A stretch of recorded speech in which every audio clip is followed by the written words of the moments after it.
Namaste, good evening to all of you, dear esteemed professors and scholars.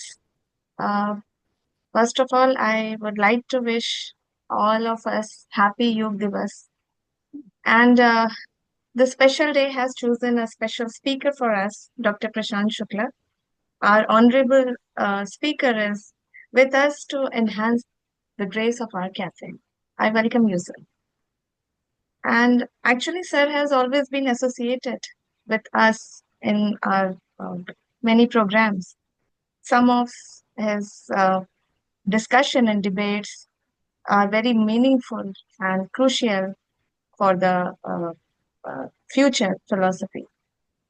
And but today, Dr. Prashant is going to speak on his original theory, that is pragmatism beyond philosophical boundaries.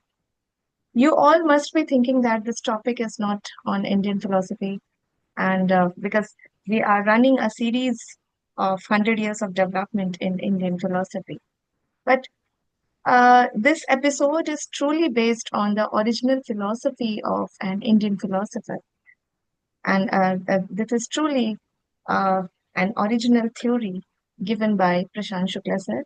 And what more can be said about the development of Indian philosophy? So, without taking too much of your time, I would like to invite Dr. Prashant Shukla, who is an associate professor in the Department of Philosophy, Lucknow University. He is the fellow of the American Philosophy Practitioners Association. He is also he also serves as the visiting faculty in BITS Pilani.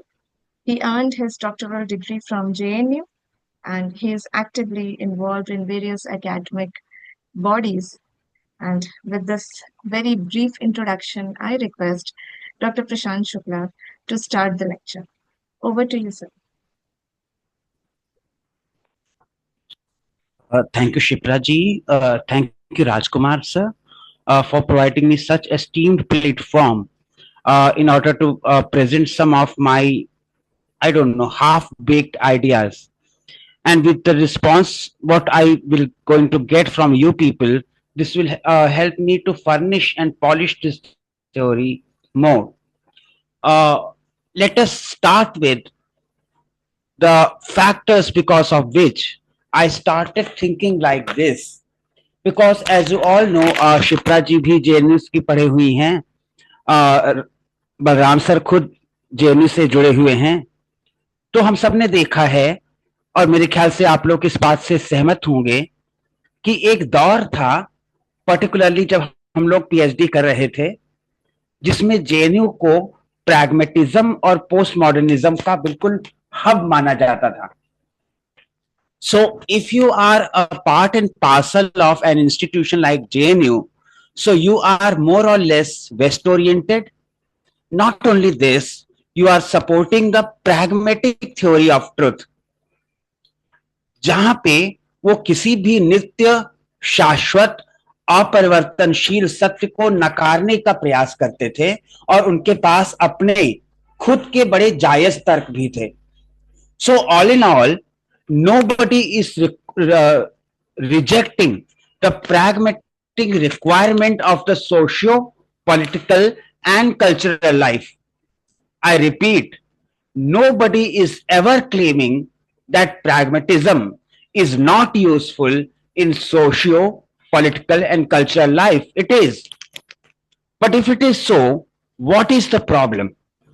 The problem is most of the people who want to avoid the eternity, imperishability, or unchangeability of truth, knowledge, and our understanding, somehow or the other, they find the other alternate course in the form of nothing but the pragmatic approach.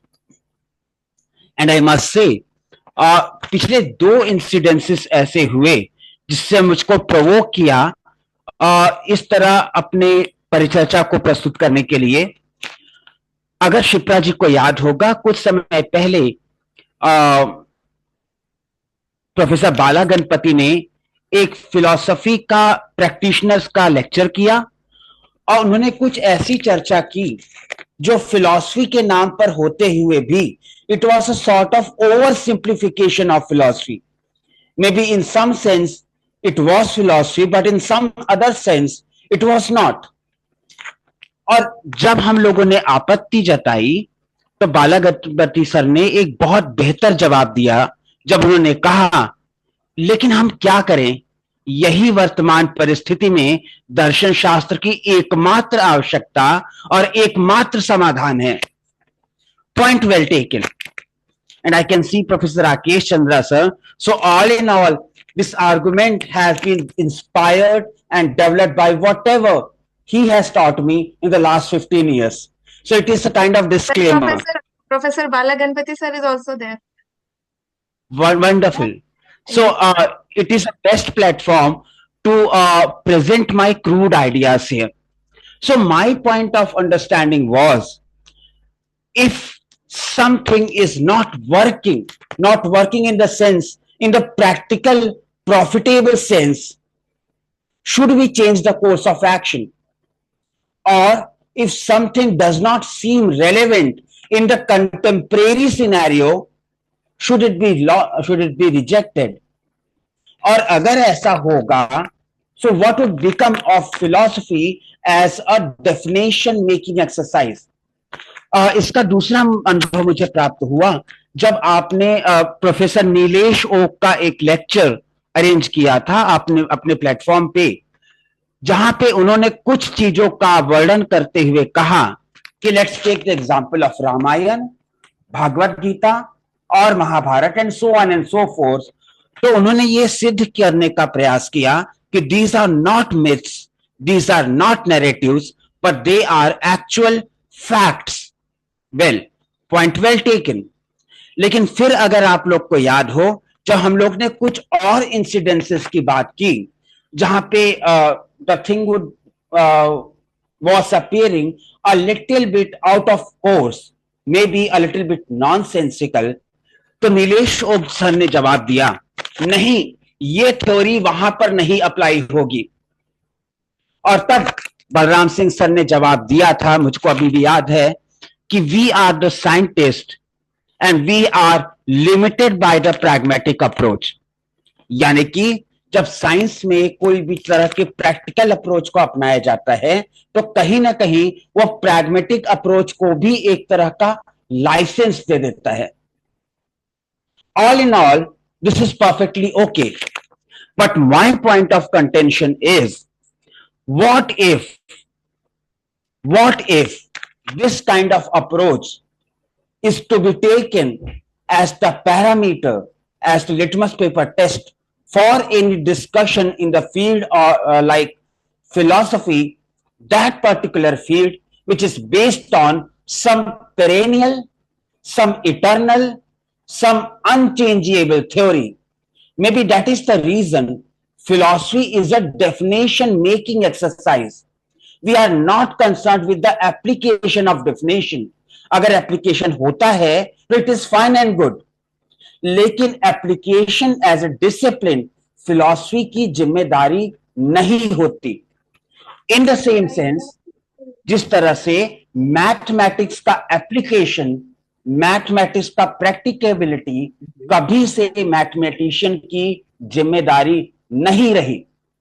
अब वो बात दूसरी है कि हम लोग mathematics सीख करके उसके बेसिस पे न्यूक्लियर बॉम्ब बनाएं, दूसरों के ऊपर अटैक करें, अपने आप को डिफेंड करें, या फिर मैं सब्जी मंडी में जा करके उस मैथमेटिकल नॉलेज के बेस पे सब्जी खरीदूं.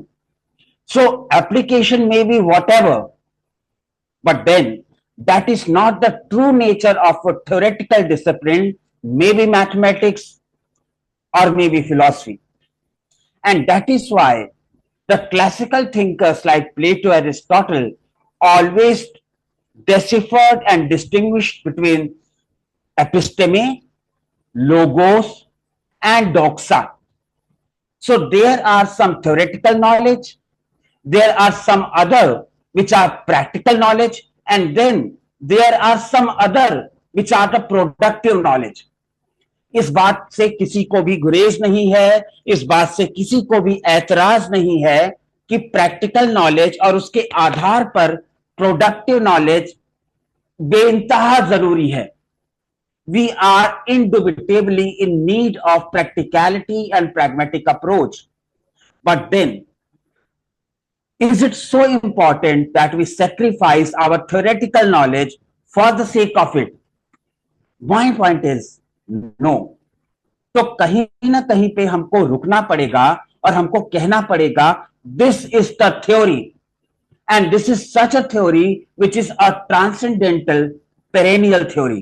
ट्रांसेंडेंटल इन द सेंस कि इस प्रकार का ज्ञान, इस प्रकार का सिद्धांत एक त्रिकाला बाधित ज्ञान है.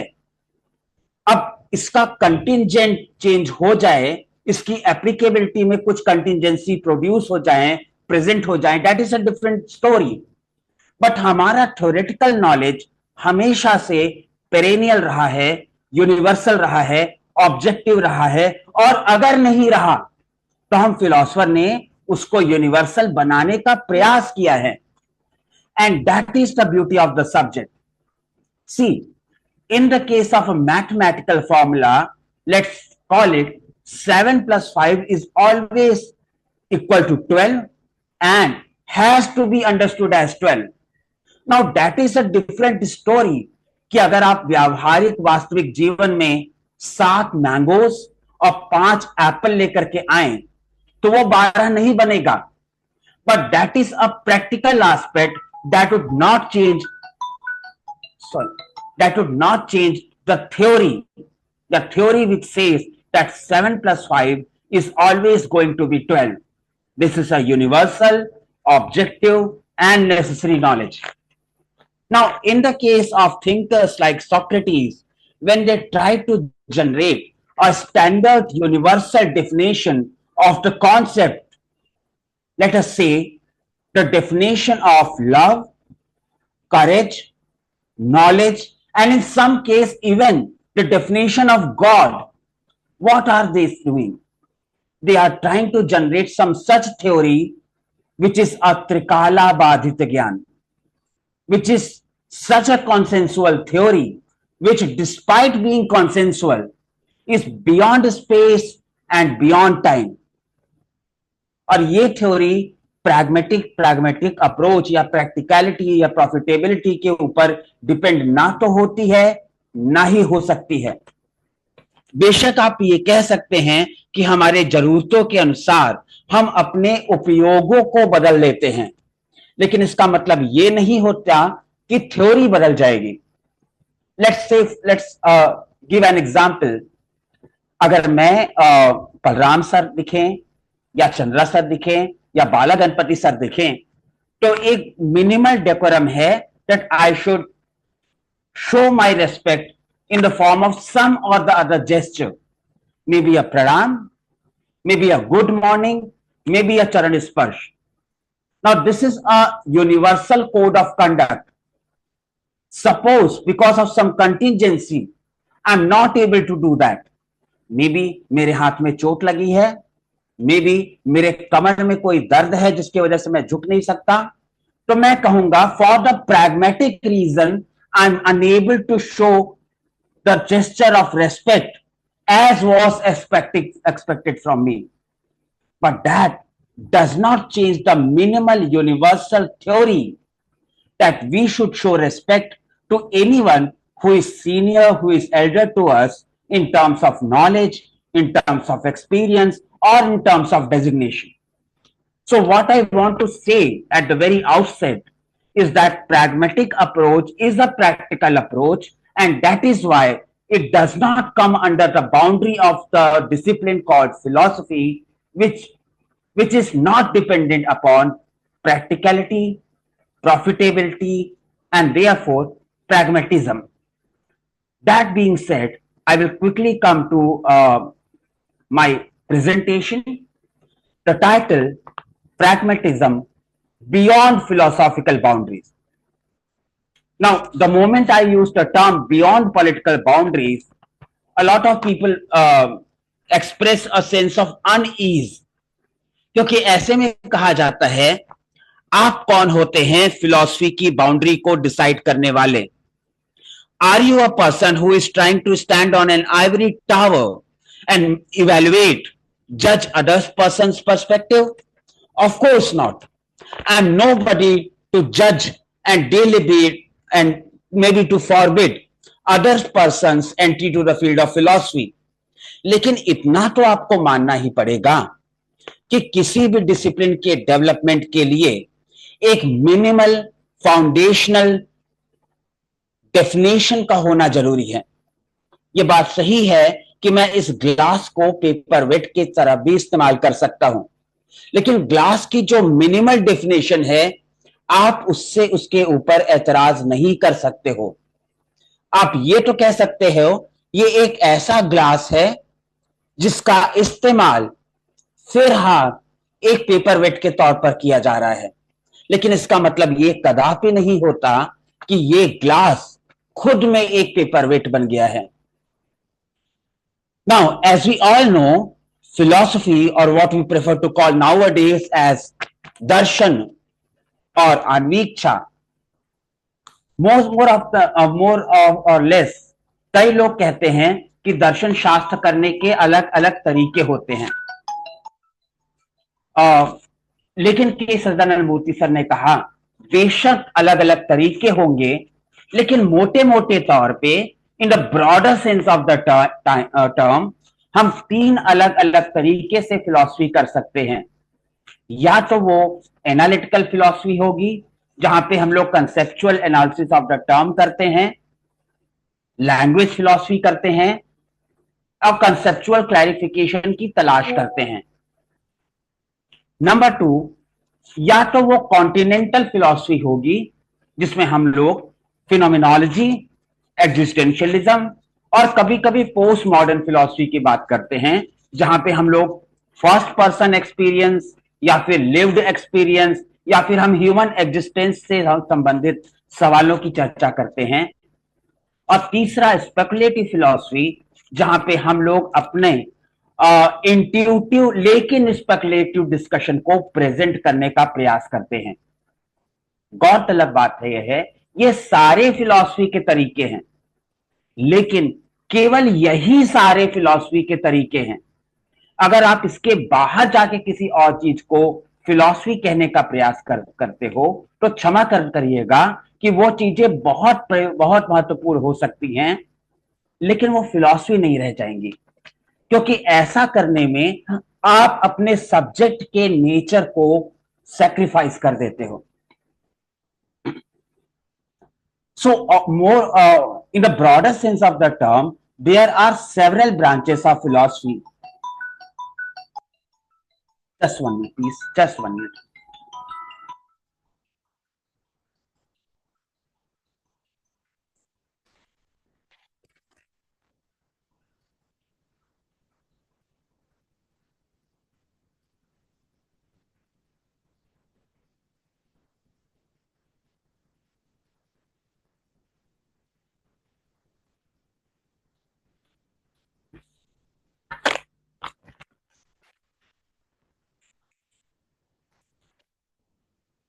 Okay, I'm so sorry. So, though we all know there are several branches of philosophy, including ethics, metaphysics, aesthetics, epistemology, logic, and political philosophy. हम कभी नीति शास्त्र की चर्चा करते हैं, कभी तत्व मीमांसा की चर्चा करते हैं, कभी सौंदर्य शास्त्र की चर्चा करते हैं, कभी ज्ञान मीमांसा की चर्चा करते हैं, कभी तर्क मीमांसा की चर्चा करते हैं, वगैरह वगैरह। But still, the purpose of philosophy is again to have a conceptual understanding and to generate a Trikala-Badhi definition. For the sake of example, in the field of ethics, the actual question is, what do you mean by value? What do you mean by good? Or what do you mean by moral? अब उसका application कैसे होगा, that would come under the domain of morality. तो यहां पे नीति शास्त्र और नैतिकता का फर्क हो जाता है।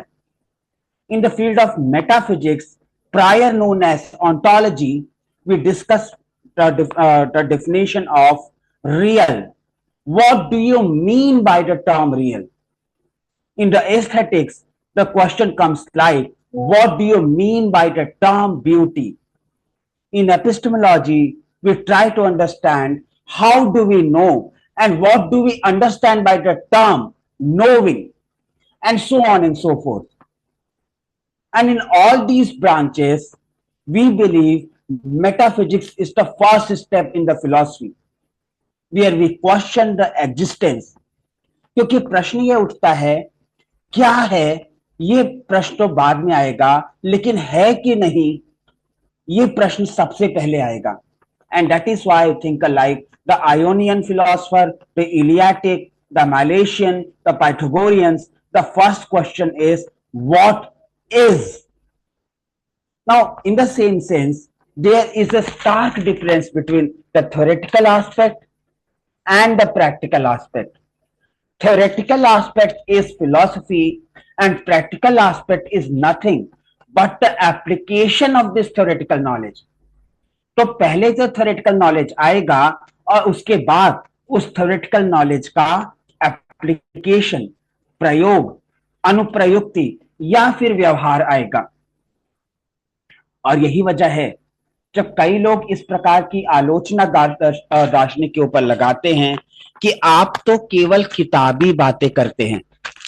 And I'm just quoting Professor Chandra because he has repeated this once and I always remember.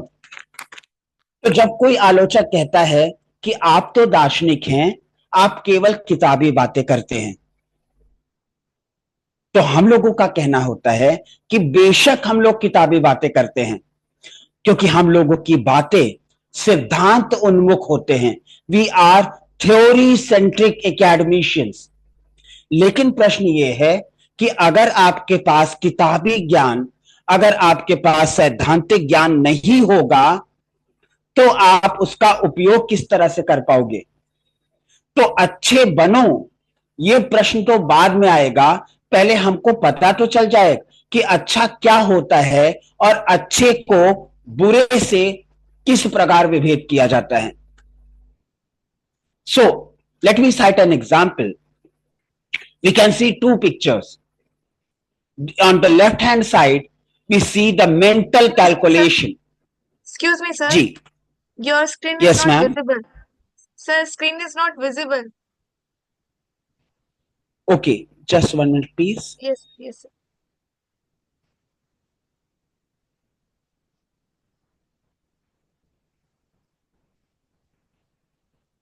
Is it visible now? No, sir. Okay. Uh, You can restart it. Start sharing screen. You can restart. no, Yes, now now it it is is. visible. Yeah. Okay.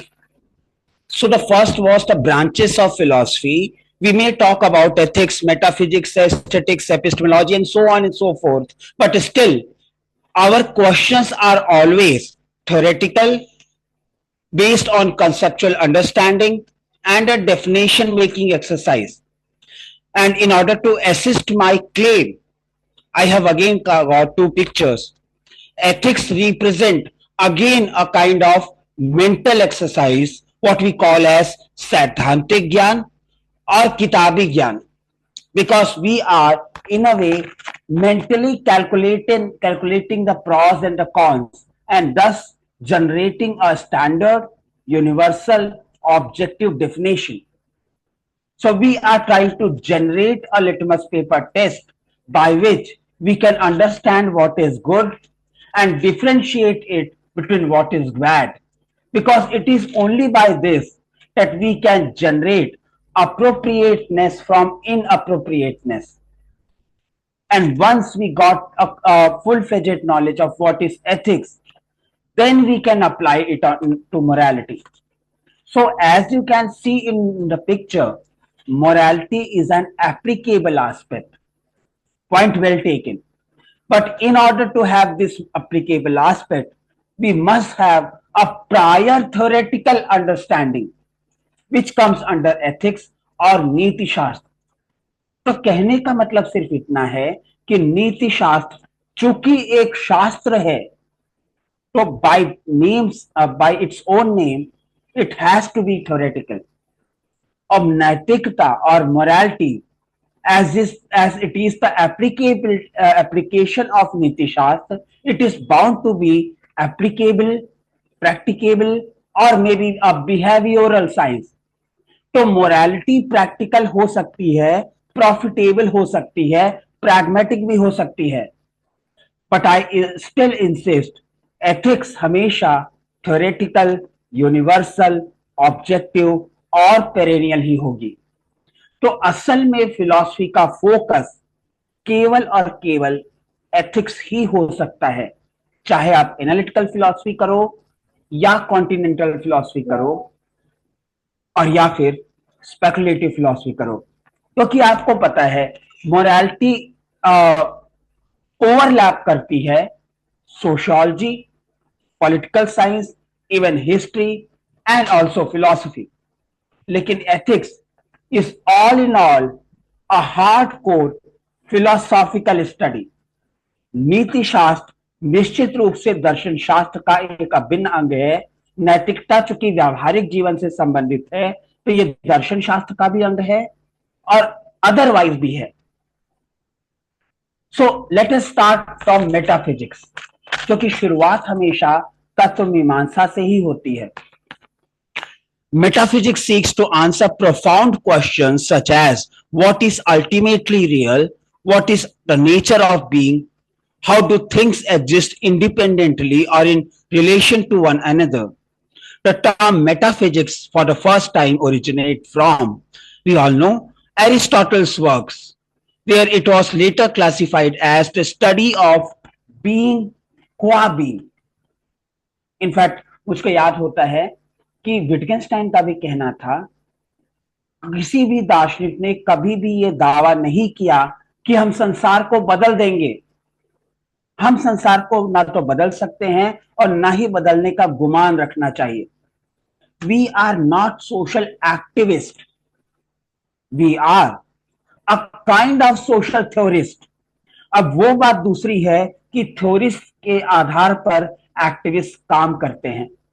तो theory जरूरी तो है, लेकिन theory को कभी भी activism के साथ कंफ्यूज नहीं करना चाहिए.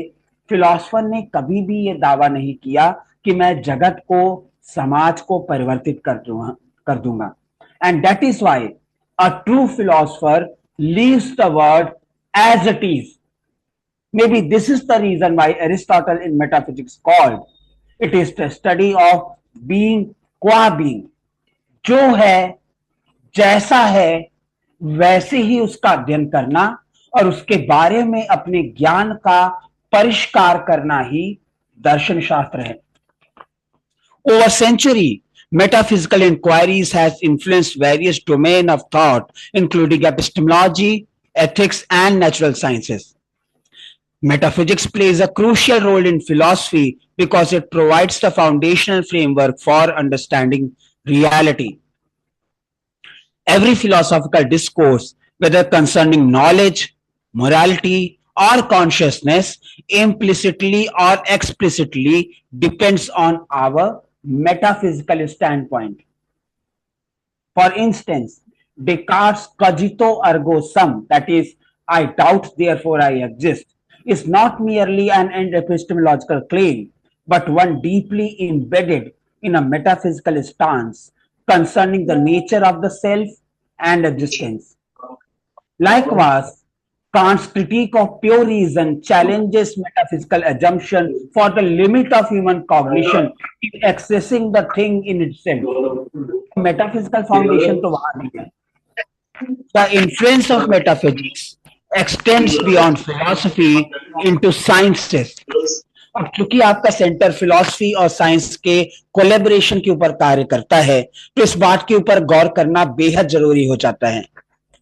Early scientific endeavors were often guided by the philosophical, metaphysical assumptions, and there is no doubt about that. For example, Newton's mechanistic worldview, the Yadrichyavad, was rooted in a form of metaphysical realism, where realism was believed to exist objectively, independent of perception. The reference comes from Newton's Mathematical Principles in Natural Philosophy, published in 1687. In contrast, developments in quantum physics have reignited debates about the idealistic perspective, particularly regarding the role of the observer in shaping reality. As is said by Heisenberg in Physics and Philosophy, thus, metaphysics remains indispensable in shaping both theoretical and practical discourses in various fields.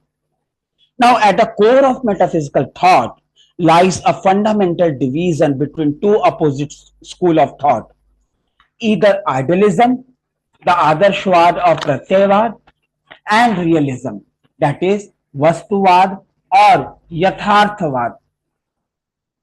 Now, these two philosophical propositions offer different perspective on the nature of reality and how we come to understand it. So, there is a particular school of thought which might say कि पहले ग्लासनेस आएगा, उसके बाद हम लोग glasses को पहचान पाएंगे. और एक दूसरा क्लेम है, वो कहता है कि ग्लासनेस जैसी कोई चीज नहीं होती, हम लोग चूंकि पर्टिकुलर इंडिविजुअल ग्लासेस को परसीव करते हैं तो इसके आधार पर हम ग्लासनेस का निर्माण कर लेते हैं. Now I can accept any of these two views. I can support the idealistic position or the realistic position because these are the only two positions which offer distinct perspectives on the nature of reality. Now, let us discuss them one by one. Very quickly, idealism is always, it has to be mind dependent. So, idealism posits that reality is fundamentally mental, conceptual, or immaterial. This perspective suggests that what we perceive as reality is either a construction of mind, buddhi vilas, or entirely dependent on it. One of the earliest and most influential proponents of idealism was none other than Plato himself, who in his theory of forms, Republic Book 6, argued that the material world is merely a shadow of a higher, more real and unchanging realm of abstract form of ideas. Later on, in modern age, Bishop George Berkeley, in his work, a treatise concerning the principles of human knowledge, advanced an even more radical form of idealism, arguing that material objects do not exist independently of perception. That is why his famous dictum, esse est percipi, or to be is to be perceived, drishyate iti vartate, asserts that reality consists only of perception and the perceiving mind. On the other hand, the opposite school is realism, which believes that so-called reality is mind independent. Realism holds that reality exists independently of human perception of thought. The realists argue that the external world remains the same whether or not it is perceived. The position has been historically associated with Aristotle, who rejected Plato's idealist theory and asserted that substance exists in the material world rather than in the abstract realm. A later development of this kind of realism can be seen in the works of John Locke, 1632 to 1704, who distinguished between primary qualities such as shape, motion, number, etc., that exist in objects themselves, and secondary qualities such as color, taste, and sound, which exist only in the perception of the perceiver. A more contemporary form of realism is scientific realism, which maintains that the world described by science, including the unobservable entities like atoms and quarks, exists independently of our perception or understanding.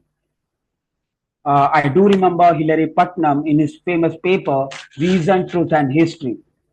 Now, this perspective continues to inform modern scientific discourse and remains a dominant position in philosophy today. So the dialogue or the debate between idealism and realism has been a lasting debate in the field of philosophy.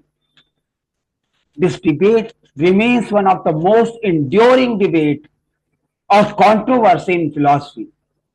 आप प्रत्ययवादी हो सकते हैं, आप यथार्थवादी हो सकते हैं, आप आदर्शवादी हो सकते हैं या आप वस्तुवादी हो सकते हैं, लेकिन इन दोनों में से कम एक पोजीशन तो आपको चुननी ही पड़ेगी if you want to carry on a philosophical discussion. It influences various disciplines from epistemology to ethics to science and religion. The School of Athens, a famous painting by Peter Raphael, symbolically represents this division, depicting Plato pointing upward towards the realm of ideas, while Aristotle gestured towards the earthly plane, emphasizing empirical reality.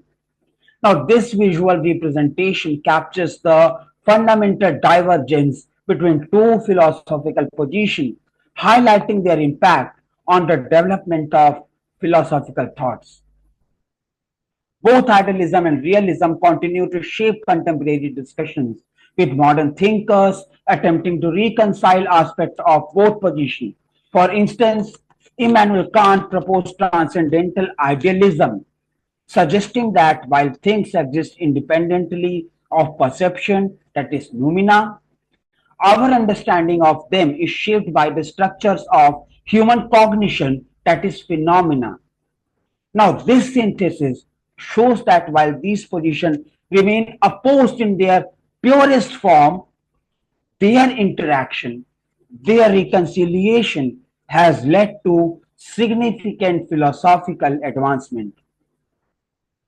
The distinction between idealism and realism is not merely an abstract debate, but a foundational issue that influences all subsequent philosophical discourse.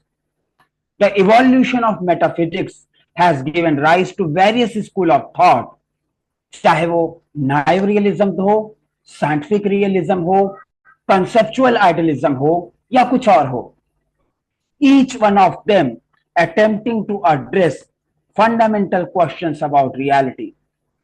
The School of Athens undeniably places Plato and Aristotle at the very center of the philosophical discussion, visually reinforcing their status as two foundational figures in the history of metaphysics. This painting, which I'm referring to, makes a very powerful statement.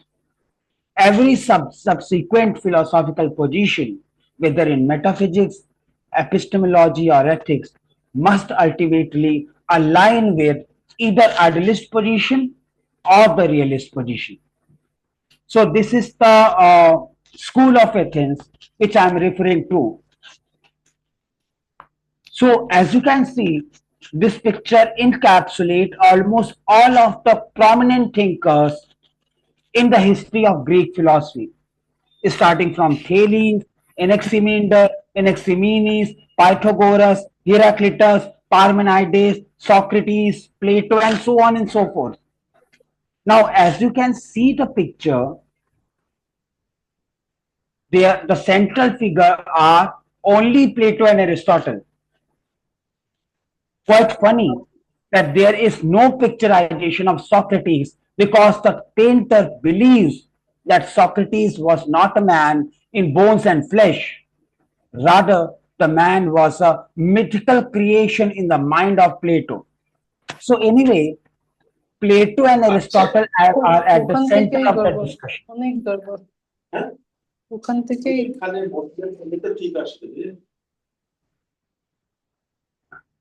So, here is Plato who is pointing his finger upward and saying, the ultimate reality, that is the idea, is up there. I mean, beyond my comprehensibility. On the other hand, Aristotle, who is holding a copy of the metaphysics or the first philosophy, are saying, no, no, no, the reality is not there. The reality is very much here. So you see, there are two positions. In the first position, there is a finger pointing upward, representing that idea comes before the object. And there is the other position, which is saying there is object which creates the idea. So, in the first position, reality is mind dependent, and in the other position, reality is mind independent. What I emphasize is that these are, and only these two are, the standard philosophical position, and they demarcate what exactly is the philosophical boundary. Now, Raphael's composition emphasizes that every philosopher in history has, in one way or another, positioned themselves in relation to these two core metaphysical stances. Every philosophical tradition that followed has either extended, modified, or defended idealism. Let's talk about Neoplatonism, that is Plotinus, or maybe rationalists like Descartes, Spinoza, Leibniz, or German idealism of Kant and Hegel. On the other hand, there are philosophical traditions which extended, modified, or defended realism. For example, empiricists like Locke, Berkeley, and Hume, scientific realists like Newton, Darwin, and other contemporary physicists, and the analytical philosophers like Russell, Quine, Strawson, Frege, and so on. But all in all, whether the scientist or the philosopher or any kind of thinker have to take the side. Either you are supposed to defend idealism or you are supposed to defend realism. There is no third position in the technical academic philosophy. So all other positions revolve around this binary, either this or that. Even skeptics and pragmatists who challenge traditional metaphysical assumption must still engage with these two positions, either rejecting, modifying, or synthesizing them. Now, this makes the School of Athens not just a work of art, but a visual manifesto of philosophy, or maybe I can call the history of philosophy itself. Now, one of the fundamental claims in metaphysics is that any new metaphysical position must align with either idealism or realism. This assertion follows from the idea that all metaphysical theories must take a stance on the nature of reality. I mean, you have to hold a position if you want to be called a philosopher, whether it has to be fundamentally mind dependent or the mind independent philosophy. This claim is not without objection, as certain philosophical traditions challenge the notion that all theory must fit neatly into one of these two categories. Any new theory must align with either idealism or realism. So the debate between rationalism and empiricism in early modern philosophy closely mirrors the idealism versus realism divide. We come to Kant's transcendental idealism, where he attempts to reconcile these two positions. Despite appearing as a middle ground, Kant's system ultimately aligns, or at least it seems to me that it aligns with idealism, as he maintains that we can never know reality as it is. And then comes the 19th century idealism versus scientific realism, where we talk about Hegel or Fichte or Schelling and so on. Now, the question in front of philosopher is the idealism realism divide inescapable? While historically most philosophical theories align with either one of the two positions, the rise of pragmatism, existentialism, and postmodernism challenge the notion that all theories must fit neatly into the binary. One could argue that even these critiques implicitly align with one of the two positions. As for the sake of example, pragmatism leans towards realism, as it assumes that the world is defined by action and interaction.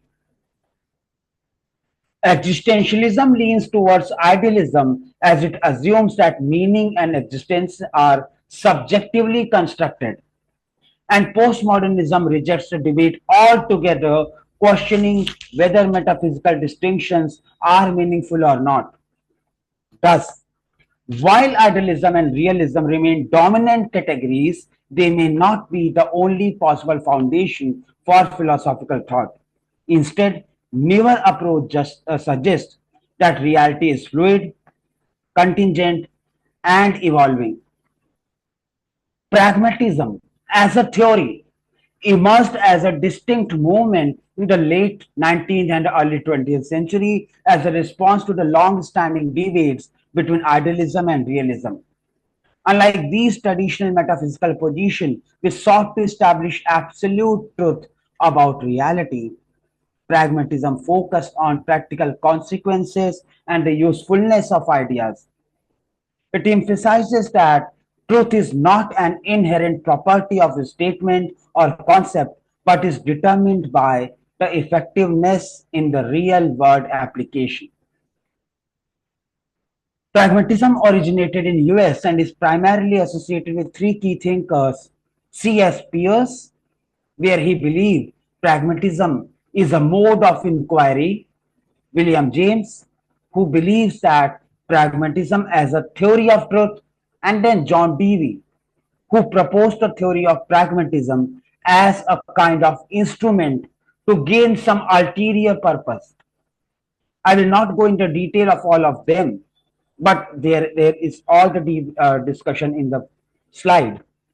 Just to save the time, I will move to the next slide. So the question is how pragmatism differs from traditional metaphysical position. Pragmatism rejects the traditional metaphysical divide between idealism and realism by focusing on the usefulness of ideas rather than their ontological or metaphysical status. They reject absolute truth. They emphasize on action over theory. They are evolutionary in their theory of truth, which means they have no static view of knowledge. And then there is practical, within the bracket, profitable application in ethics, science, and politics. In science, C.S. Peirce emphasis on fallibilism, that is, the idea that all knowledge is subject to revision, laid the groundwork for modern scientific inquiry. Now, pragmatism has had a profound impact on fields such as science, politics, education, and ethics, shaping how people make decisions based on practical consequences rather than abstract principles. However, despite its influence, there is an ongoing debate about whether pragmatism qualifies as a legitimate philosophical position or whether it is merely a methodological approach for simply solving the real world problems. Now, historically, pragmatism has existed as a practical mode of thinking long before it was formally articulated as a philosophy in late 20th century. भला हम सबको पता है Greek philosophy में when Protagoras says homo mensura, man is the measurement of everything. So actually that was the first glimpse of the pragmatic approach. And then you all know, uh, maybe the sophists were called as the prominent people, but the people like Socrates, Plato, and Aristotle never took sophists very seriously. They never denied their significance in the Athenian society. But their simple claim was that these sophists are not at least philosophers. They are businessmen, they are good orators, they are good activists, they are good teachers. But then I'm sorry, sophists, including all of them, Protagoras, Theaetetus, Phaedrus, Charmides, Laches, Timaeus, Your theory is very excellent and attractive, but it is not to be taken as a philosophical theory. So many critics argue that pragmatism lacks the metaphysical depth and conceptual rigor required to be considered a comprehensive philosophical system, while others defend it as a revolutionary departure from traditional philosophical framework. Although pragmatism was formally developed as a philosophical movement by Pierce, James, and Dewey, its core principles have existed in human thought and behavior for millennia. For the sake of example, there was pragmatism in ancient and classical thought, particularly in the works of a tinge in Socrates and Aristotle, and visible in Sophists, Stoics, and Epicureans. Then there is pragmatism in modern science and politics. Modern science is inherently pragmatic as it operates on provisional truth that are continuously tested and revised. And this has been said by none other than Thomas Cohen. The structure of scientific revolution. The democracy and law also support a pragmatic approach. In fact, legal systems often apply principles pragmatically, prioritizing that what works in practice rather than adhering strictly to theoretical constructs. Homes in the common law. Thus, pragmatism as a practice has been prevalent across history long before it was formally recognized with the name pragmatism as a philosophy. Despite its impact, many critics argue that pragmatism is not a fully developed philosophical system, but rather a practical method of inquiry. Why so? 3 points. Number one, there is lack of ontological commitment. How can you do philosophy if you do not have a metaphysical standpoint? So you are lacking the foundation and therefore it is not a philosophy. Number two, pragmatism leads to relativism, and such relativism does not give the litmus paper test for any philosophical exertion. And third, in this way, pragmatism reduces to nothing but John Dewey's instrumentalism. And that is why my claim is that pragmatism means to go beyond philosophical boundaries. The debate over pragmatism's legitimacy as a philosophy is ongoing. Some people support it, some don't. While it has revolutionized epistemology, ethics, and political thought, its lack of clear ontological, metaphysical stances makes it difficult to classify alongside idealism or realism. Pragmatism is a practical approach. This is accepted because historically, pragmatism has shaped human thought and behavior for centuries. It is undeniably effective as a method of problem solving and inquiry. But pragmatism as a philosophical position, well, it is contested. And that is why there is a big question mark in the title itself. Critics argue, including me, so critics argue that pragmatism is too flexible and lacks a solid metaphysical foundation.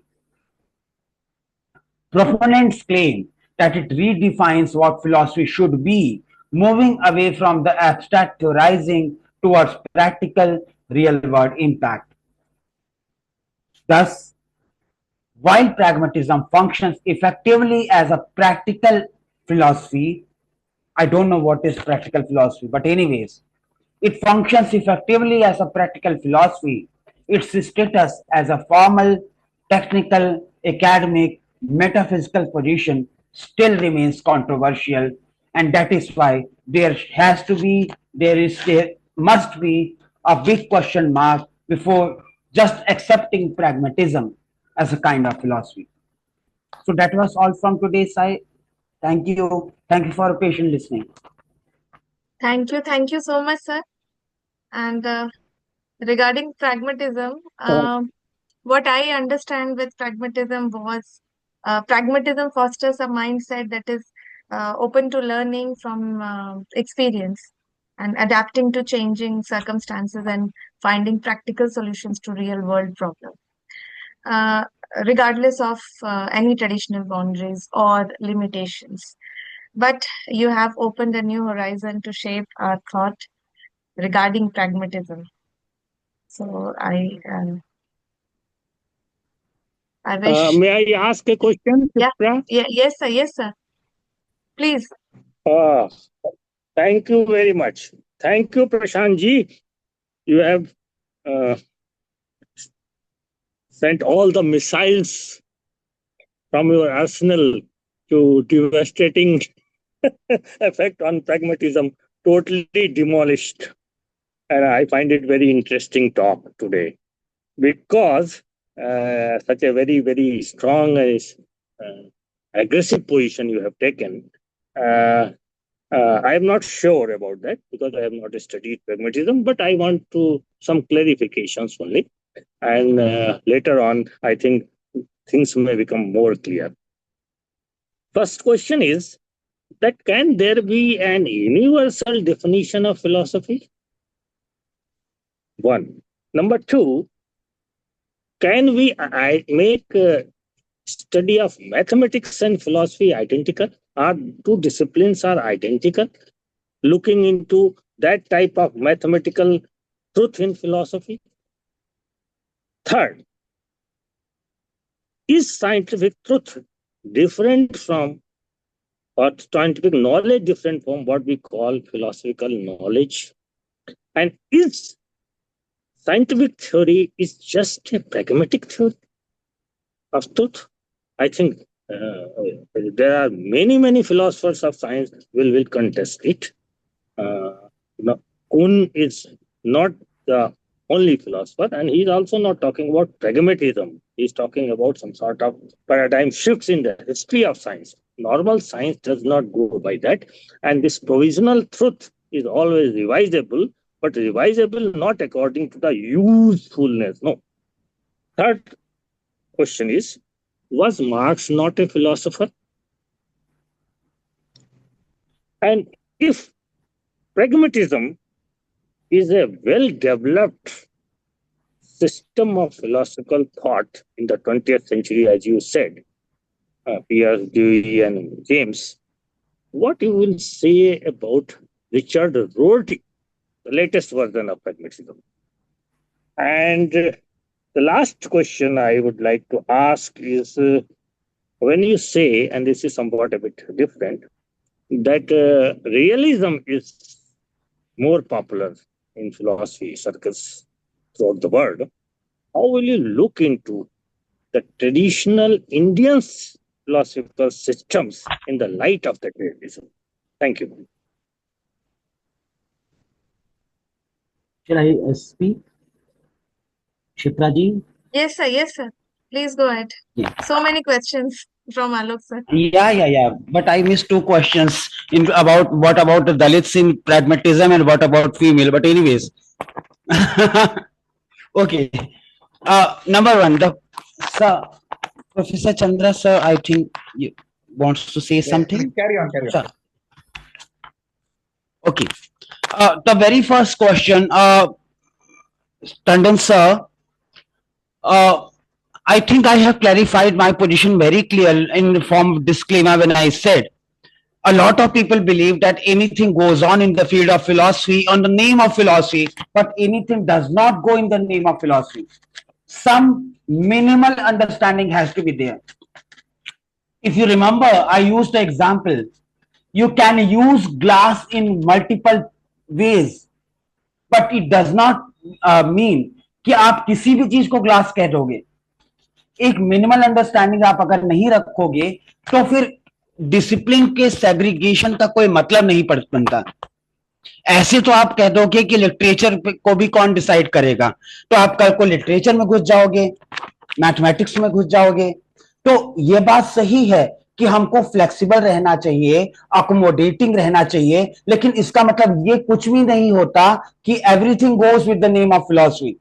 और सबसे बड़ा खतरा यही है, any Tom Dick and Harry is coming in the field of philosophy from the back door entry, और बिना training, बिना समझ के वो दावा करते हैं कि वो फिलोसफर हैं।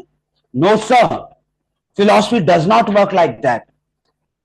इसी वजह से जब जीवन में आमतौर पे लोग दर्शन शब्द का इस्तेमाल करते हैं या फलसफा शब्द का इस्तेमाल करते हैं, वो एक फिलॉसफी का दूसरा मतलब होता है।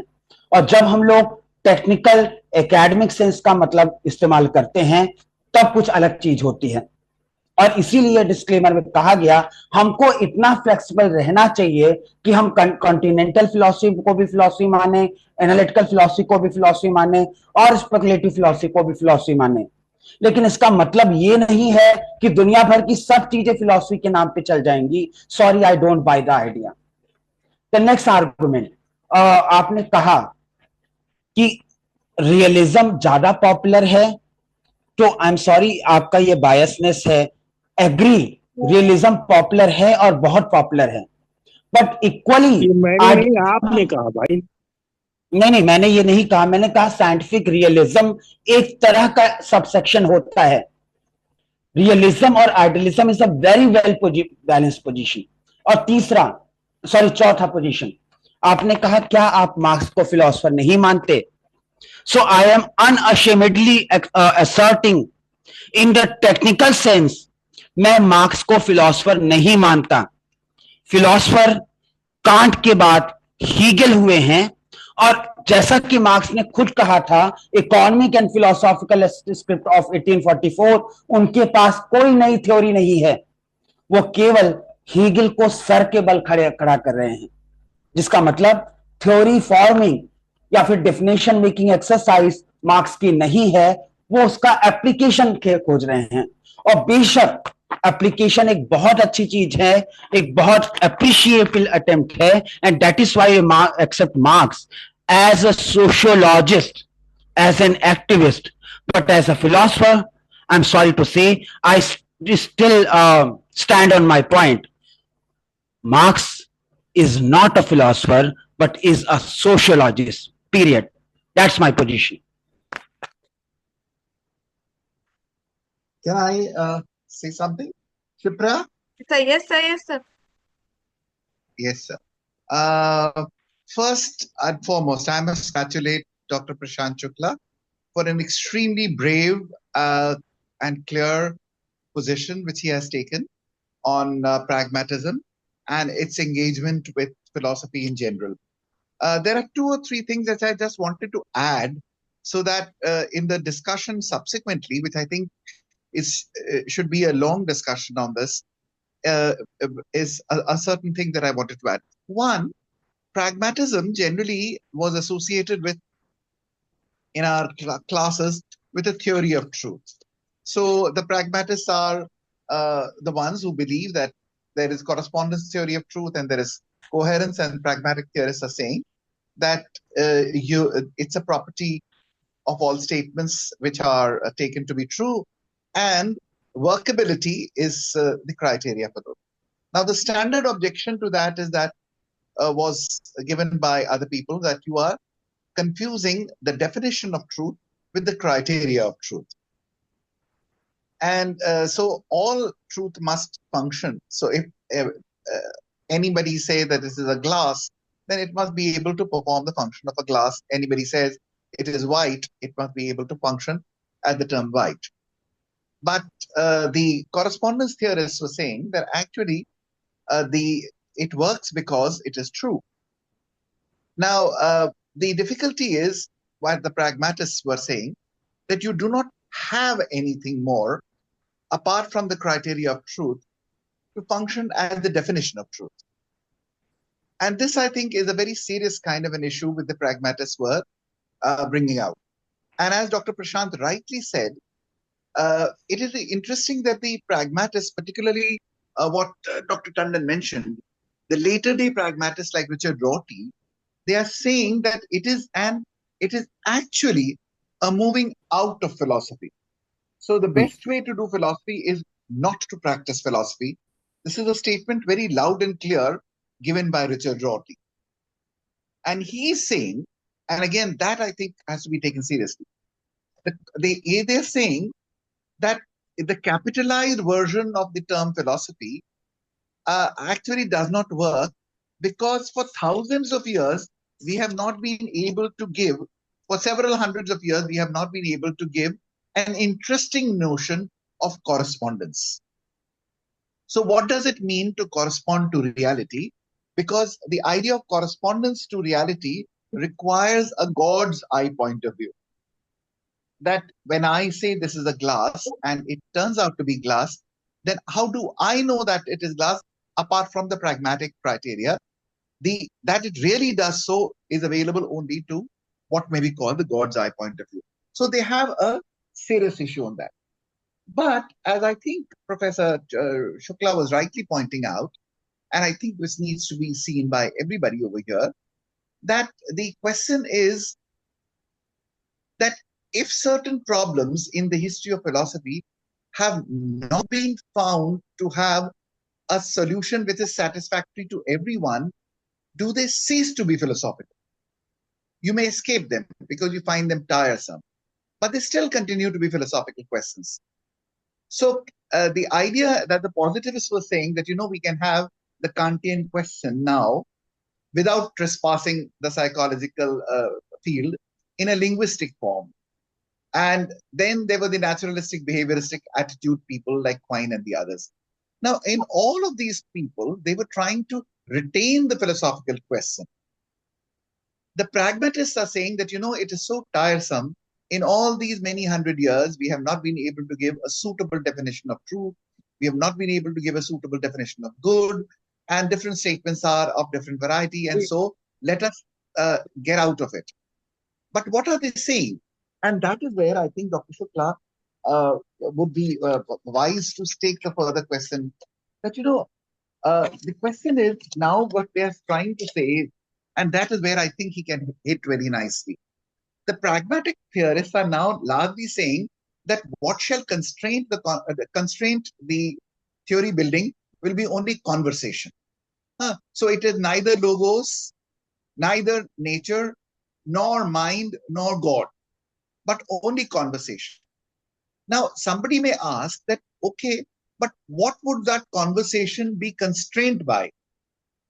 If it is not nature or God or mind, what it will be? Because what they're saying is that we have different vocabularies in different cultures. We find better ways of coping with reality. And so whatever copes better with reality should be taken as true. That is the kind of idea that they are saying. And very loudly they are saying that the difference between it's true, therefore it works, or it works because therefore it's true.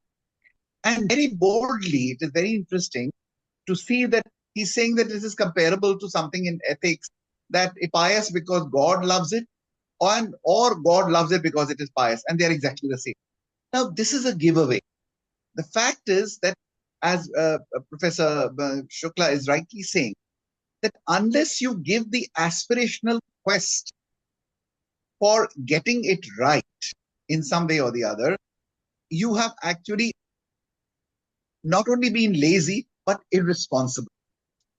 And so there's something like what we call epistemic normativity, that we need to be. And one of the things which I also want to bring to the notice, that the beautiful version which Prashant Shukla presented, from Peirce to Dewey to James, in the recent times, it has actually been, in the past 20, 30 years, this has been largely brought to the fore by Richard Rorty, and he thinks that, Putnam is also one of the fellow travelers in the other.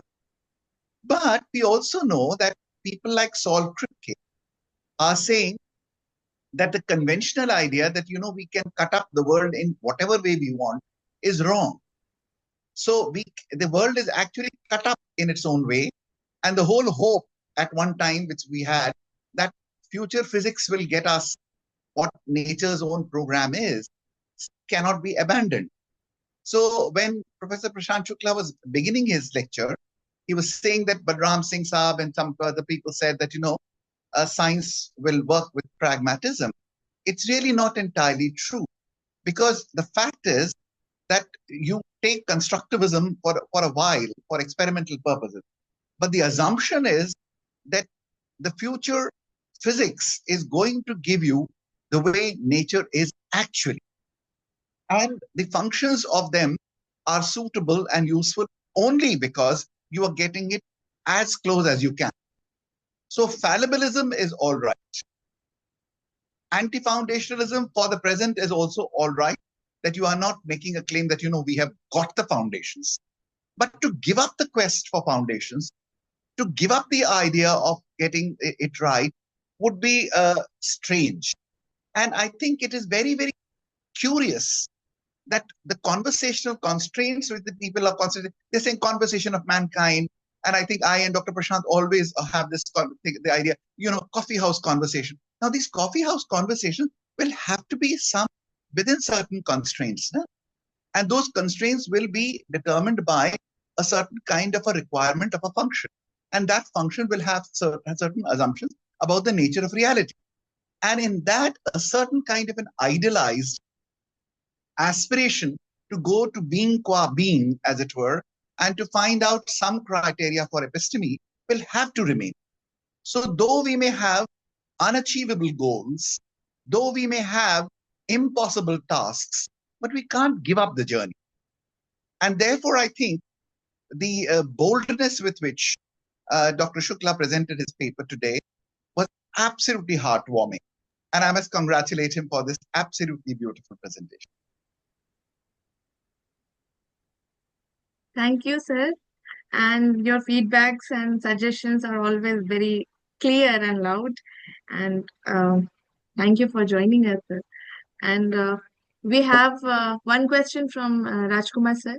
So please go ahead.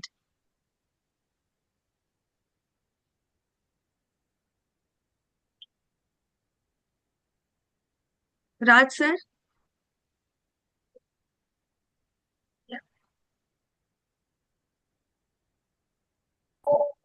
Hello, Hello, sir. can Yeah. you hear? Yes, sir. Can you Yes, hear? sir. Okay. I think I raised my hand, but Dr. Alok Tandon already asked two of my questions. So that's why I was. But still, I have one more question left. And quoting Dr. Prashant Shukla about this, that he said, what I don't know what about the practical philosophy. If you don't know about what is the definition of practical philosophy, then how philosophy will evolve with respect to time.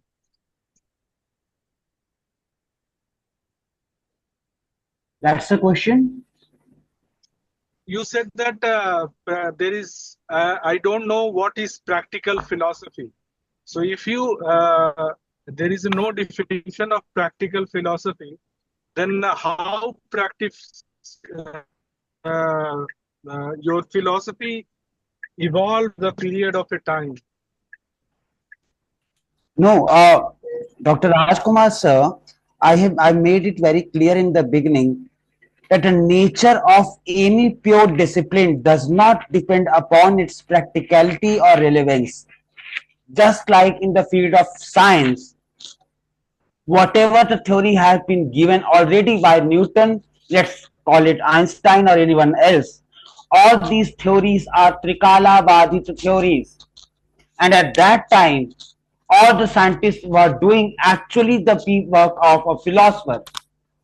Now, whether it will be applicable or not, that's a different scenario. So, practicality is never, ever the trait of any pure technical discipline. So, practical hon, I still insist that I don't know what is meant by practical philosophy. There is practicability of philosophy, but it does not mean practical philosophy. For me, it is an oxymoron, just like a married bachelor. So recently I heard a concept about philosophical counseling. If you don't Yes. have a practicality aspects in, then how will you execute this concept of philosophical counseling? Dr. Rajkumar sir, I don't know whether you have heard the first part of the discussion, because I emphasized in the very beginning I have absolutely no problem if a theoretical knowledge is put in practice. There is very much scope for that, but that does not mean that theoretical knowledge as practical knowledge. अब अगर आप astronomy पढ़ते हैं और आपने बता लगा दिया कि 9 प्लैनेट है या 10 प्लैनेट है या 11 प्लैनेट में है, तो मुझको बताइए कि आपकी क्या प्रैक्टिकलिटी सॉल्व हो गई? Doctor Rajkumar sir, it is simply a clarification उससे अबाउट सॉल्व हो गई कि हमें this is a empirical science. So empirical science is giving us a platform to observe things, and then with that observation we make some inference which will make us understand the nature better. So that's the exactly thing. Exactly. But that's based on empirical evidence and empirical observations and your intellectual inference of that particular observation.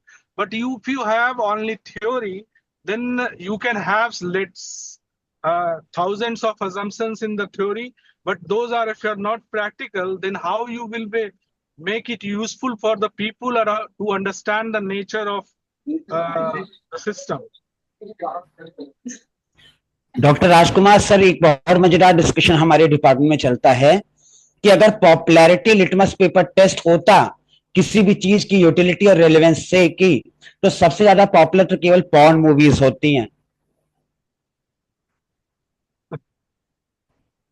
तो popularity, लेकिन popularity नहीं भी है तो फिर भी वो exist तो कर रहा है ना सर। हाँ हाँ, बिल्कुल एग्जिस्ट कर रहा है। तो एग्जिस्ट करने से किसको इनकार है? किसी को नहीं है। For a simple example, social system में मैं अभी कुछ दिन पहले जर्मनी गया था, वहां से मैंने कुछ लोग जर्मन से अलग से बात किया उनसे, तो उनसे मैंने पूछा कि when Nazis were doing this kind of atrocity, all the Germans were supporting that, because whatever I read or whatever I saw, whatever I have information about, no human being can see those kind of things in openly. So that's the question I asked to many German, and they were saying only few percent of people were supporting that thing, and that makes the media or the government or the Nazi politicians, they make it so much popular that this is the mandate of German people to do like that. So that's what, so sometimes the things which are appearing to us, that they may not be true to explain the things. So unless and until we have a inclusion idea, we cannot in the inclusion idea we can have both side, where we have some theoretical and some practical, and then after that we will make some our own inference on that, and then we can make ourselves understand better on that particular topic or system. Doctor Rajkumar sir, मुझको नहीं पता कि आप question पूछ रहे हैं या आप एक्चुअली मुझको सपोर्ट कर रहे हैं, because that is exactly the position which I am positing now. What I am saying कि कुछ लोग अगर ना, this is just a comment, but in the end of your talk, the last paragraph or last slide, you were making a statement that you don't know what is practical philosophy. So that's why I still insist on that. Yeah. So that there is a difference between practical philosophy and practical approach, practical aspect, or maybe applicability of philosophy.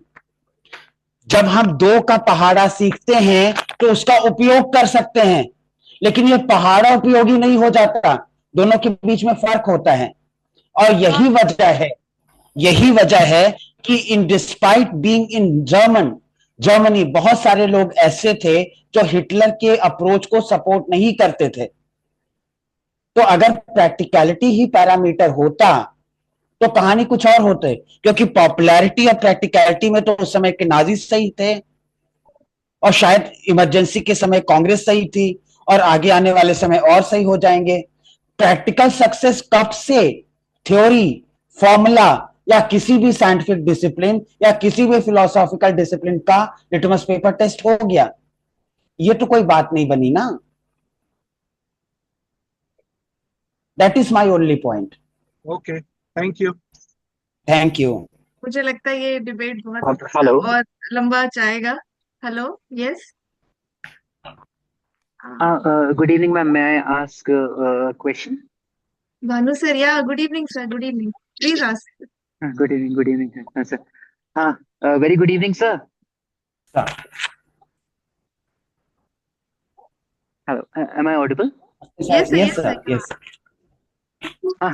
Very good evening to Prashant sir, and thank you for this brilliant lecture. And being a positivist myself, I do support majority of your arguments. I just have two questions, and those are related to legal philosophy. And as sir rightly pointed out, that pragmatism is immensely popular in law. So, my question to you is, sir, it's not a question. I just want. I was just curious that if pragmatism is so deeply embedded in the legal system, so pragmatism affected uh, um, a legal uh, debate, or a legal school of thought called American legal realism. And American legal realism, the Supreme Court judges, the new Supreme Court judges, they were saying that we should not adhere to the lexical understanding of the statute. We should also keep in mind the changing societal and economic conditions of the American society. And consequently, some of the Indian judges were also influenced by the pragmatist and the American realist approach. So, sir, in recent context, if you must have noticed, there is a debate between two schools of thought regarding something that is called basic structure theory. Now, basic structure theory says that Parliament has the power to amend the constitution, but there are certain inherent features of the constitution that cannot be changed. Recently, government has come out in the openly criticizing the basic structure theory, says that judges are the unpopular branch of the government. They are elected, they are selected, not elected. Whereas the judiciary still talks about the utility of the basic structure theory, that this is a protection against the legislature, the tyranny of the legislature. So my question to you is, sir, if the government is going against the basic structure theory, is the government or the legislature being pragmatic? And if the judiciary is protecting the basic structure theory, is it being idealist? And so my second question is, since we just mentioned Adolf Hitler, would you consider Carl Schmitt to be a pragmatist? And would you consider Hans Kelsen to be a pure philosopher? These are my two questions, sir. Shall I respond, ma'am? Yes sir, please. Shall I respond? Yeah, yes sir. Thank you, Bhanu sir. Thank you. You have rightly pointed out that even in Constitution of India, कि जितनी भी चीजें बदल जाएं, लेकिन but India is a sovereign, socialist, secular, democratic republic, जो कि spirit है कॉन्स्टिट्यूशन की, वो नहीं चेंज होनी चाहिए. और जो ये कॉन्स्टिट्यूशन को चेंज करने या लीगल पॉसिबिलिटीज को चेंज करने की बात आ रही है, यही प्रैग्मेटिज्म का सबसे बड़ा खतरा है, जिसको मैं पॉइंट आउट करना चाहता हूं. इफ एवरीथिंग गोज वाला अप्रोच शुरू हो गया, तो आप कहां पे जाके रुकोगे ये कोई भी डिसाइड नहीं कर पाएगा. और इसीलिए भी अगर कभी भी अमेंडमेंट की बात आती है, तो अमेंडमेंट प्री सपोज करता है कि कुछ फाउंडेशनल है जिसके अंदर हमको अमेंडमेंट करना है. सो दैट इज वाई मुझको लगता है pragmatism even as a practical approach has some restriction and should be used very cautiously. और सेकंड जो आपका क्वेश्चन था, हाँ, मेरे हिसाब से हांस किल्सन को मैं प्योर फिलोसफर के कैटेगरी में रखना चाहूंगा. I am not able to respond in reference to Carl Smith because of my limited knowledge. So I accept that restriction of mine. Yeah. No. Can I just join in, Okay, thank you. Shipra? Yes, Yes, sir. yes, Sir. One small thing which I think I wanted to clarify, to add on uh, to Bhanu's question, that what happens is that when you are looking at positivists, the positivists and the Platonists are both philosophers, and the pragmatists are opposed to both of them. And so you have to see that very clearly. And as Dr. Shukla rightly said, that if you're looking at Kai Nelson as a positivist, he is a philosopher.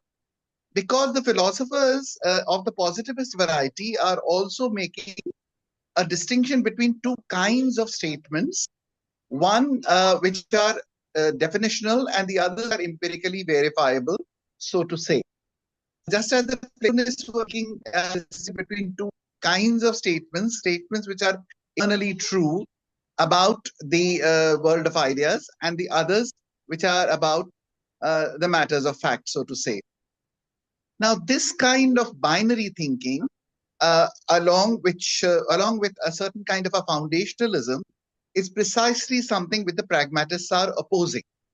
And they are saying that only the procedures of conversation are important, and they are not at all ready to talk about the constraints on those conversations. And therefore, if you look at very old papers of Richard Rorty, he very clearly opposes both Platonism as well as positivism. And he would say that actually, again, which I think I and Dr. Prashant also will have to address, that he is also saying that we are not relativists in the sense, because the relativists also believe that there is something absolute in terms of which things are relative. So that kind of relativism is being rejected in the Davidsonian line. So within the technical discussion of philosophy, as Professor Shukla did, we are not dismissing the pragmatists altogether, but we are saying that every step that they take, which is a step from inside philosophy to outside philosophy, has to be revised. Because these are not these ordinary businessmen, as Professor Shukla said, that they are ordinary businessmen who were pragmatic. Pragmatists are not those kind of pragmatists. These are pragmatists who are inside philosophy and saying that the failure of philosophy to give good definitions of correspondence, truth, goodness, virtue, etc. in these many years gives us enough reason to exit out of it and to look at constraints which are only conversational. yes, sir. Thank you so much, sir. Thank you so much. We should note it down. Yes, sir. And after a trained philosopher, we have another question from a scientist, Professor Balram Singh, sir. So please ask. Yeah, thank you. Thank you very much. I'm really very enjoying conversation, a beautiful presentation, but some maybe pragmatic questions. Number one, I think when Professor Shukla was talking about mathematics, the 7 mangoes, 5 guavas do make 12 fruits. So it's not, you have to be very specific when you say the mathematics doesn't work somewhere, which is where philosophy comes in. Second thing, can you hear me? Yes, sir. Yes, I'm sir. audible? Okay. Yes, sir. The second question, you talked about philosophy, theory versus siddhant. सिद्ध नहीं होता है. सिद्धांत is very different. Without practicality, there is nothing to सिद्ध करने की कोई बात ही नहीं है. सिद्धांत का मतलब ही होगा सिद्ध करना है, कुछ करना है उसको. So I think one has to really distinguish between those two. When you call theory as a siddhant, that's not true. Third thing, you said that शास्त्र तो बिना philosophy के होगा नहीं. मेरे हिसाब से शास्त्र बिना शस्त्र के नहीं होता है. The one with shastra is shastra, whether it's a argument shastra or a physical shastra. So you have to always have that practicality in there too. Finally, I think just want to talk a little bit about what Rajkumar was asking. and just extending that, with time things change. And I believe pragmatic word comes from pragati, pragatam, from Sanskrit. So that means that when you make progress, then it's pragmatic. If you don't make progress, it's not pragmatic because people are not going to do it. And that depends on time and space, where and when. Now, the question of where is very important. When is, of course, you have to evolve. And so I think all of the philosophers, the beautiful things that you all are saying is really wonderful because the time has changed over a period of time. Now you're trying to ask this question. The space is very critical. And that's my last point. Space is very critical as to where I have been trying to question and comment and encourage people to have philosophy from India. There is not a single reference to philosophy in India. We have become such a enslaved of only whatever Western thing is what we think. Now I don't say it very lightly. According to DNA analysis, the Westerners were in India 70,000 years ago, and they left only after living here 25,000 years. We're not talking about 200 to 500 years or 2,000 years. 25,000 years. Arabic people lived in India before they left 15,000 years, and Chinese lived in India for 20,000 years before they left. So the whole world has origin in the place that you are, and there are many other regions why there should be much better ways, and actually there are in Sastras, in Indian Sastras. But I don't see a single reference, Prasantji, to any of that, and that is a space. So you live in a space, but talk about somewhere else. What kind of pragmatism is that? I'm not surprised that you don't have any belief in pragmatism. Your comments. Thank you sir for your valuable comments, I appreciate that. एक तो बात यह है कि हमारे हिसाब से, मतलब जितना मैंने पढ़ा है भारतीय संदर्भ में, सिद्धांत का मतलब ही यह होता है जिसको सिद्ध किए बिना व्यवहार किया ही न जा सके. सिद्धांत का मतलब होता है these are so foundational that our every subsequent practice of behaviour depends upon our prior understanding. So एक तरह से ये थ्योरी एक प्रियोरिज्म है जो कि अनुभव से पहले आता है. नंबर 2, एम्पीरिक, जैसे राजकुमार सर ने कहा था, एम्पीरिकल होना कभी भी प्रैग्मेटिक नहीं होता. प्रैग्मेटिक होना एक दूसरी चीज है, जहां तक मैं समझता हूं एम्पीरिकल होना एक दूसरी चीज होती है. लास्टली, आपका एक और क्वेश्चन था शास्त्र के बारे में. तो शास्त्र और शस्त्र के बारे में जो आपकी चर्चा की, निश्चित तौर से वो बहुत रुचिकर है, लेकिन मैं अभी इसके ऊपर कोई कमेंट करने की पोजीशन में नहीं हूं मैम.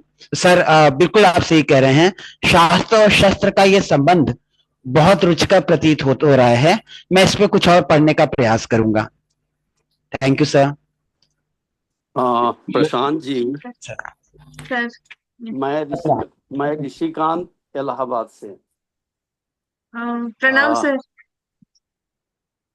जब संत अनसेलम ने ऑन्टोलॉजिकल आर्गुमेंट दिया तो उसने कहा कि everyone, even a theist and foolish man, believe that a being which never greater can be conceived is God. इसके ऊपर गैसिंडी का कमेंट आया on behalf of the fool. तो मैं on the behalf of the fool कुछ question करना चाहता हूं आपसे. जरूरी नहीं है कि आप इसका रिप्लाई करें, लेकिन आप जो मत प्रतिपादित कर रहे हैं उसके एस्टेब्लिशमेंट के लिए ये जरूरी है कि आप इसको काउंटर करें और जवाब दें, अपने पेपर में दें. हमारे लिए बहुत महत्वपूर्ण नहीं.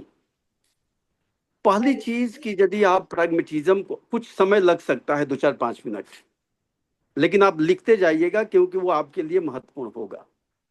पहली चीज कि जब आप फिलॉसफी को कहीं ना कहीं से आपने एक टर्म यूज किया था कि pragmatism is not legitimate philosophical position. So you will have to define what you mean by legitimate philosophical position. In my cognizance, no one defined this term, that what do you mean by legitimate philosophical position. The term philosophy was coined by a great mathematician, Pythagoras. Earlier to Pythagoras, scholars, intellectuals in Greek era were known as intellectuals. Pythagoras says that intellectual is only God. We are not intellectual, but we are the lovers of wisdom. So the term philosophy is used only for the lovers of wisdom. यदि ये definition को हम माने Pythagoras की इस बात को कि फिलोसोफर वो सभी है जो ज्ञान से प्रेम करता है, तो आपको इस प्रश्न का उत्तर देना पड़ेगा कि प्रैग्मेटिज्म इस बाउंड्री के बाहर क्यों जाएगा? क्या वो लव ऑफ विजडम नहीं है या लव ऑफ विजडम है? दूसरी चीज, आपने कहा कि फिलोसफी के लिए 3 हाइपोथेसिस लेकर के चले। एक तो या तो कॉन्सेप्चुअल एनालिसिस हो या एनालिसिस ऑफ टर्म्स हो, दूसरा आपने कहा कि कॉन्टिनेंटल फिलोसफी हो, और तीसरा कहा कि स्पेकुलेटिव फिलोसफी हो। पीएफएस शॉसन ने जो बुक लिखा individuals and essay on descriptive metaphysics, so what is the location of descriptive metaphysics? I am unable to understand where you have placed this term descriptive metaphysics. It is not a speculative metaphysics. तीसरा question, आपने सच्चिदानंद मूर्ति जी की बात किया, मैं उधर नहीं जाना चाहता। The third thing which is very important in your talk is philosophy means it must be theoretical, universal and objective, त्रिकाला बाधित। मेरा क्वेश्चन ये है प्रशांत जी कि बौद्धों की जो पोजीशन है कि यत क्षणिकम तत् सत, उसे आप कहाँ रखना चाहेंगे? क्या वो फिलोसफी के अंतर्गत नहीं आएगा? और जैनियों का जो पोजीशन है, जो सत्य को कहते हैं कि उत्पाद व्यय द्रव्यम संयुक्तम सत, real is that which is eternal as well as which is rise and decay, all the 3 components of reality. So where you will have to place these 2 scholars, Buddhist and Jaini. तीसरा question, next जो आपने जो प्रश्न उठाया कि अर्थक्रियावाद को आप नहीं मानते हैं फिलोसफिकल बाउंड्री के अंतर्गत, लेकिन आप शायद ये मिस्टेक कर जाते हैं कि बौद्धों ने जो डिफिनीशन सत्य की दिया है वो 2 डिफिनीशन दिया है। एक तो डिफिनीशन दिया है कि यत क्षणिकम तत् सत, और दूसरा डिफिनीशन दिया है कि अर्थक्रियाकारित्वम सत्य, अर्थक्रियाकारित्वम, अर्थक्रियाकारी हो। और यही बात लेबनिज की फिलॉसफी में देखने को मिलती है। जब सब्सटेंस की डिफिनीशन डेकार्ट और स्पिनोजा देते हैं कि substance is that which exist through itself, Lebanese defines in another way that substance is not that which exists through itself, but substance is that which act through itself. तो अर्थक्रियाकारित्व की बात तो हमारी भारतीय परंपरा में बहुत ही जगह हुई है। एक और भी बात जो आपसे कहना था, जब आपने नीति शास्त्र, इथिक्स और मोरलिटी का डिस्टिंक्शन किया तो कहा कि मोरलिटी में be concern with political science, sociology and other subjects also, but ethics is essentially related to philosophy. मुझे लगता है कि थोड़ा सा इसको विचार करना चाहिए। Morality is derived from the term moral, mores.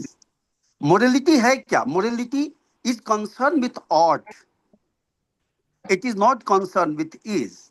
And if it is concerned with ought, देखिए एक लाइन में ये कहना चाहेंगे कि सोसाइटी में जब एक व्यक्ति के आचरण का प्रभाव दूसरे व्यक्ति के आचरण पर पड़ने लगा, तो उस आचरण को नियंत्रित करने के लिए कुछ नॉर्म्स बनाए गए, कुछ क्राइटेरिया दी गई और उसी क्राइटेरिया के आधार पर मोरलिटी का उद्भव हुआ। तो morality is earlier than ethics. Ethics is a science and morality is a code of conduct.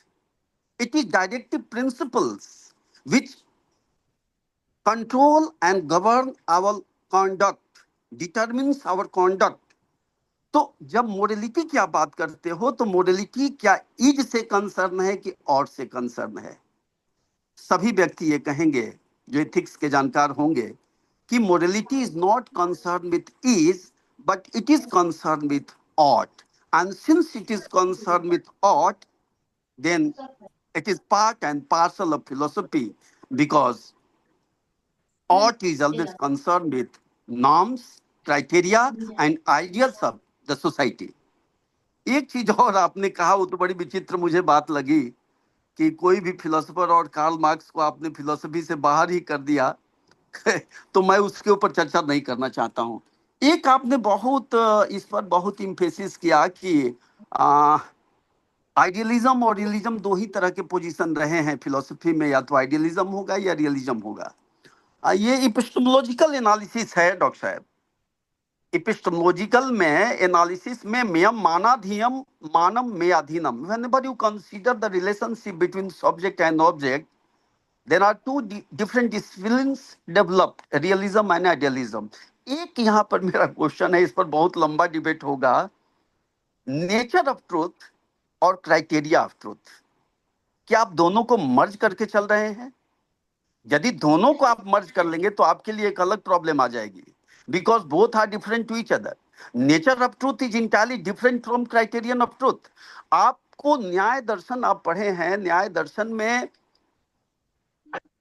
परिभाषा दी गई सत्य के लिए करस्पॉन्डेंस थियरी के रूप में, और लॉग की भी आपने बात किया जो कहता है कि यदि कोई ऑब्जेक्ट और हमारे जो आइडियाज है उसके बीच करस्पॉन्डेंस है तो वो ट्रूथ होगा, अन्यथा फॉल्स होगा।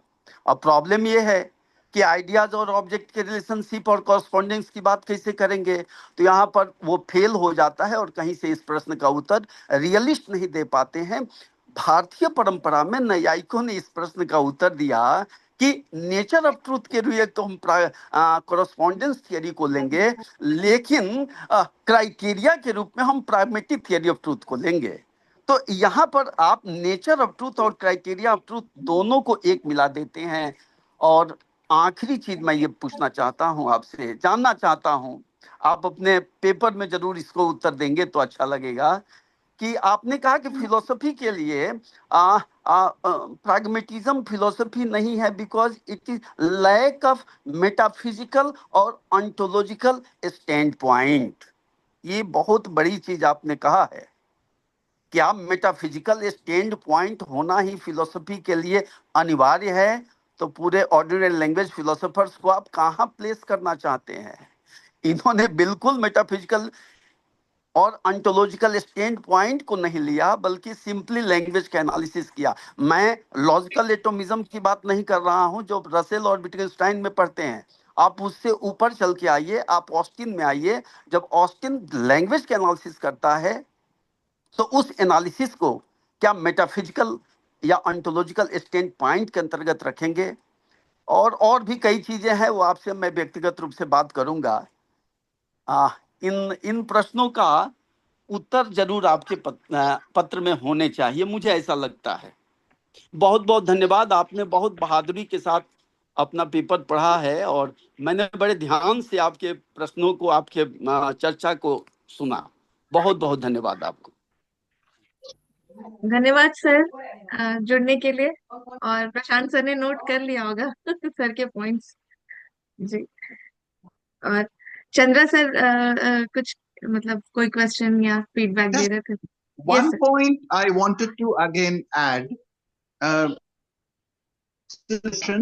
One, as I think it was very nice that Professor Balram Singh mentioned this idea that, the reference to the Indian thinkers was not done, but I think very appropriately in Rishikant ji's response, it was very well taken. And Dr. Prashant Shukla was actually taking a limited view, so So it is very well known that, as Dr. Rishikant said, that the Buddhists are, again, can be taken as a very good example of the pragmatic turn. And in that, the idea is, again, that the foundational metaphysical questions are not responded to. And so, Tadvati Tattvakara, and he's also right that in case of Nyaya, Tadvati Tatprakarakam Jnanam, that definition of knowledge is there, and Arthakriya Karita is given as a criteria.